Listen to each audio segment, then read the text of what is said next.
ওং নমঃ ভগবতে বাসুদেবায়। শ্রীমদ্ ভগবদ্ গীতা পঞ্চদশ অধ্যায় পুরুষোত্তম যোগ। হরে কৃষ্ণ। আজ আমরা ৫ নম্বর শ্লোকটি শুনব। নির্মাণ মোহাজিত সঙ্গ দোষা আধ্যাত্মনিত্যা বিনিবৃত্ত কামঃ দ্বন্দ্বৈর্বিমুক্তঃ সুখ দুঃখ সঙ্গৈ গচ্ছন্তমূঢ়ঃ পদমব্যয়ং তৎ। অনুবাদ: যারা অভিমান ও মোহজু শূন্য, সঙ্গ দোষ রহিত, নিত্য বিচারপরায়ণ, কামনা বর্জিত, সুখ ও দুঃখের দ্বন্দ্বসমূহ এবং বিভ্রান্তি থেকে যারা মুক্ত, তারাই সেই অব্যয় পদ লাভ করেন। তাৎপর্য: ভগবদ্ ধামে যাওয়ার জন্য ভগবান বলছেন, আমাদের অভিমান শূন্য হতে হবে, মোহ শূন্য হতে হবে, জড় সঙ্গ ছাড়তে হবে, নিত্য অনিত্য বিচার করতে জানতে হবে, কামনা বাসনা রহিত হতে হবে, সুখ দুঃখ ইত্যাদি দ্বন্দ্ব থেকে ও বিভ্রান্তি থেকে মুক্ত হতে হবে। ভগবদ্ ধামে যাওয়া তো অত সহজ নয়।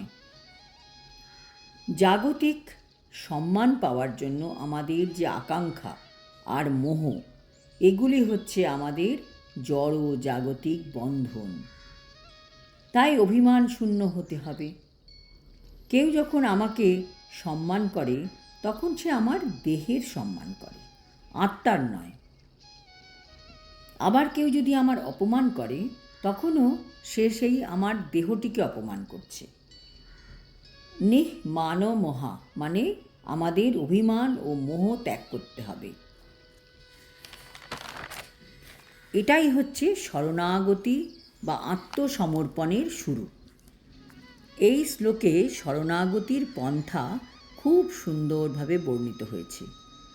প্রথম যোগ্যতা থাকতে হবে গর্বের দ্বারা মোহাচ্ছন্ন না হওয়া।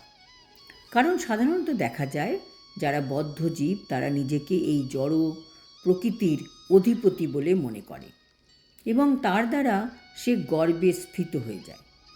কাজে সে পরমেশ্বর ভগবানকে অত গুরুত্ব দেয় না।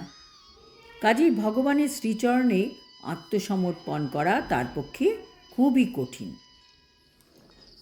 সেই রকম বদ্ধ জীবকে যথার্থ জ্ঞান অনুশীলন করে জানতে হবে যে জড় প্রকৃতির অধিপতি সে নয়, অধিপতি হচ্ছেন পরমেশ্বর ভগবান শ্রীকৃষ্ণ।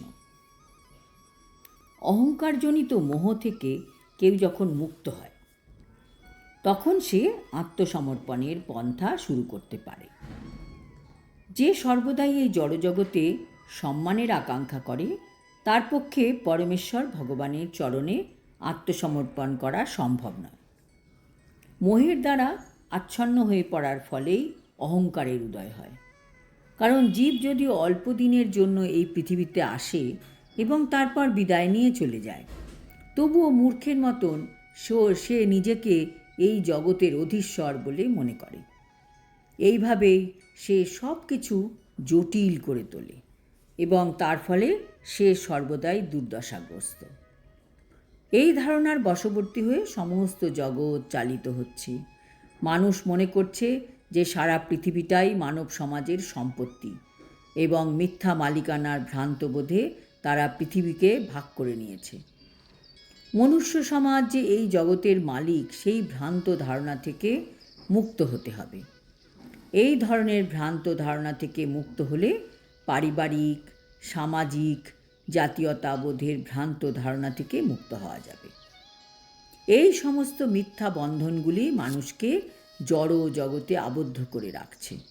এই স্তর অতিক্রম করার পর দিব্য জ্ঞান অনুশীলন করতে হবে। যথার্থ জ্ঞান চর্চার মাধ্যমে তাকে জানতে হবে কোন জিনিসগুলি তার এবং কোনগুলি তার নয়। আর সব কিছু সম্বন্ধে যথার্থ জ্ঞান লাভ হলে মানুষ সুখ দুঃখ, আনন্দ বেদনার দ্বন্দ্বভাব থেকে মুক্ত হয়। সে তখন পূর্ণ জ্ঞান লাভ করে। তখনই কেবল পরমেশ্বর ভগবানের শ্রীচরণে আত্মসমর্পণ করা সম্ভব হয়। আজ এই পর্যন্ত। পরের শ্লোকে ভগবান বলবেন সেই লোকের ব্যাপারে যেখানে গেলে আর এই জগতে ফিরে আসতে হয় না। হরি ওম তৎসৎ। হরে কৃষ্ণ।